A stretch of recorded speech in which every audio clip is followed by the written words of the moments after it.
i-build natin yan. Another one, sige po ka muna. Sino gusto mag-share? Share nyo lang, bakit kayo sumali? Patapos na yung encounter, oh. Si E from Parish of Ballesteros. Ano pong pangalan? Good evening, everyone. I am Chloe Rivera from the Parish of Ballesteros. So, ang question po ni ate ay, bakit ako sumali ngayon dito sa Salesian Youth Summer Camp?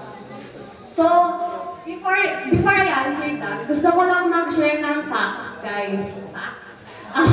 So, bata pa lang talaga ako, sinasama na talaga ako ng mommy ko sa mga youth encounter. I think my first youth encounter was, I was 3 ata or 4, I'm not sure. So, ayun nga, bakit ako sumali ngayon sa youth encounter na to? First of all, gusto ko pang pagtibayin yung paniniwala ko, yung faith ko kay Lord,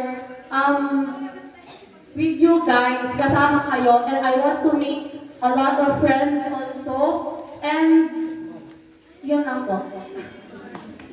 Grabe. Thank you so much for sharing that story.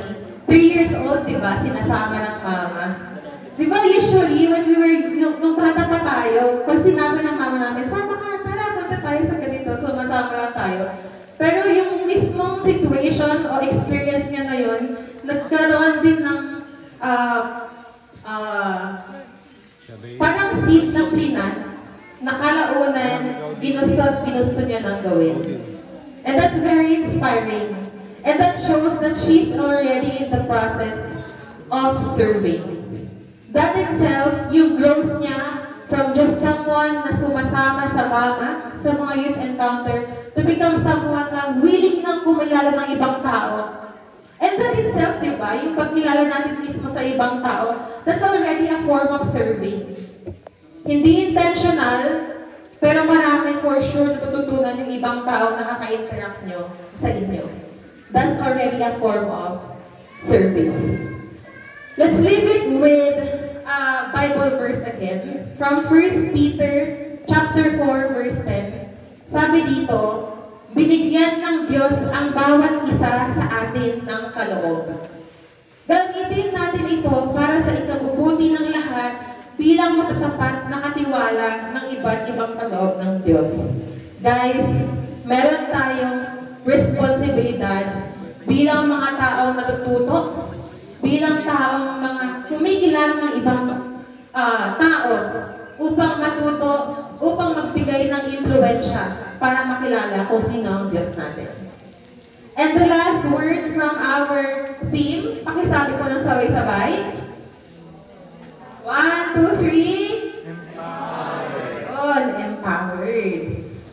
Pinagtibay. Wow. Diba? Ito, sige. O, last na. Sige, last for this part. Tayo kayo. Tayo ulit kayo. Sige, para mabuhay-buhay. Bago tayo mag-continue sa next part ng lecture natin. Ang gagawin nyo lang, ipadjak na yung isang paa nyo at the same time, i-hit nyo yung chest. Mag-count ako sabay-sabay. 1, 2, 3, go! Isa pa. Mas malakas. Mas hard yung pag-stamp. 1, 2, 3, go! Ayun. Okay. Sige. Pwede na mamupo. Ayan yun eh. Yun. You have the desire. Meron kang power na kayang i-release as a kabataang agripayado. Another term we could put to that, being empowered, is leadership. Have you realized na attending to this kind of gathering is already a form of leadership training?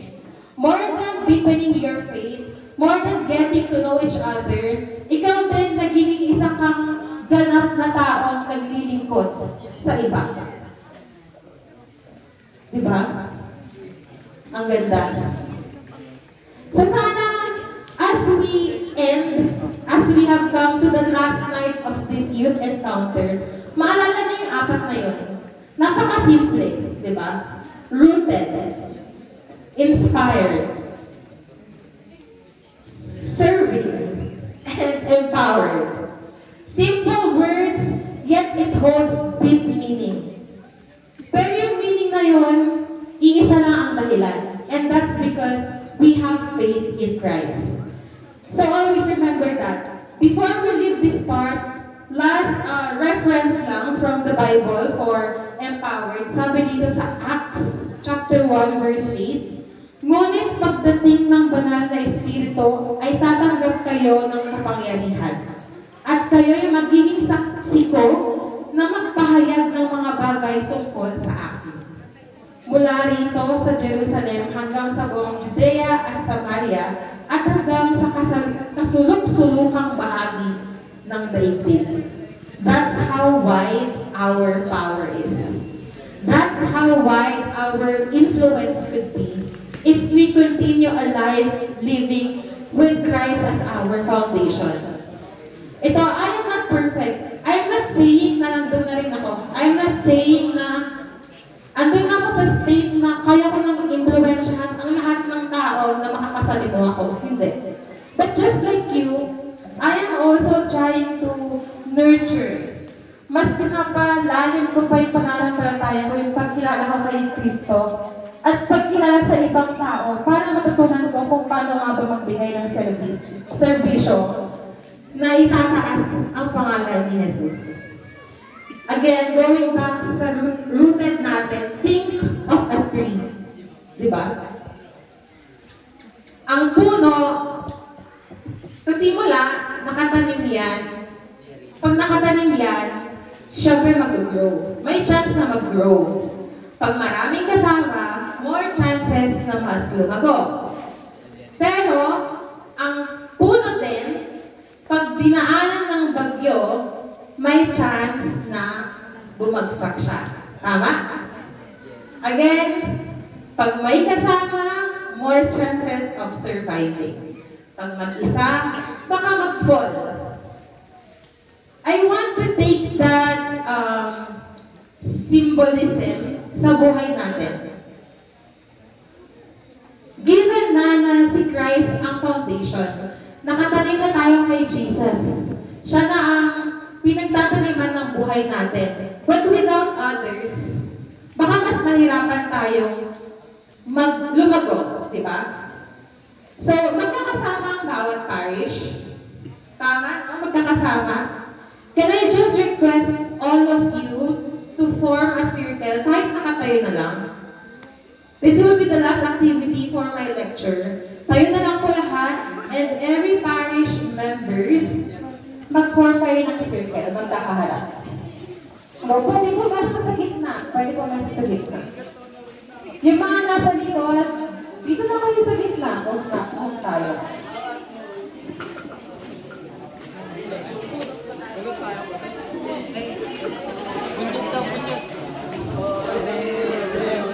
Let's call this the echo circle.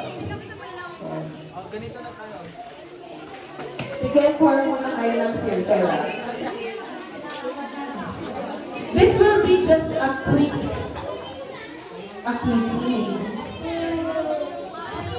This is our chance na maging mas vulnerable o mas maipakita ang bawat sarili natin sa mga kamiyembro natin. Guys, here's what I want you to do. Now that you're facing each other, magkakasama kayo sa mga churches nyo. And intentional yan. Kasi even after this, kayo pa rin yung magkakasama. Siguro may nag-graduate sa inyo, pero magkakakilala na kayo eh. Or maybe you are in the season of getting to know each other more. Pero this is already a good start. Now, I was saying a while ago, very important na may kasama tayo sa journey natin. Sige, si Christ ang foundation, that's already given. Pero sa journey natin sa faith, it's also important that we know our weaknesses. And it's also very helpful if our friends, these people around you, knows it. So, if I I can ask, I hope you could think of a weakness that you could share to your circles. When we say weakness, ito yung mga bagay na parang nag-i-stop sa'yo o pumipigil sa'yo para mas maging mabuti, para gumaling, para mas lumalim yung pananampalataya mo kay Christ. Ito yung pumipigil sa'yo para makapag-church. Ito yung pumipigil sa'yo para makilala yung ibang tao. Halimbawa, weakness ko is overthinker ako eh. Kaya kapag may kumakausap sa aking tao, feel ko ginajudge ako agad. Ganun lang. After mo, yung like naman. So I will give you enough time to share, each one of you, share it to everyone. And habang may nagsasalita guys, make sure that you listen also. It's very important na meron tayong nasasabihan ng mga ganitong bagay. It's very important na napapakinggan din natin yung pinagdadaanan ng mga kasama natin. You may start.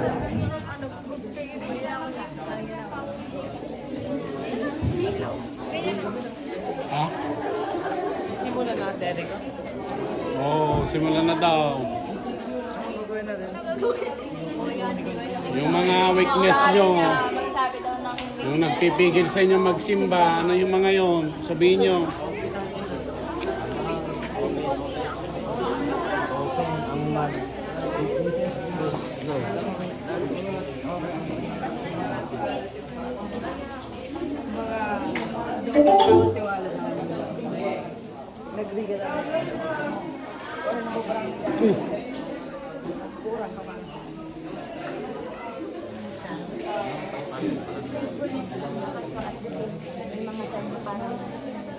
Nababurn out. So parang yung pinakakatayo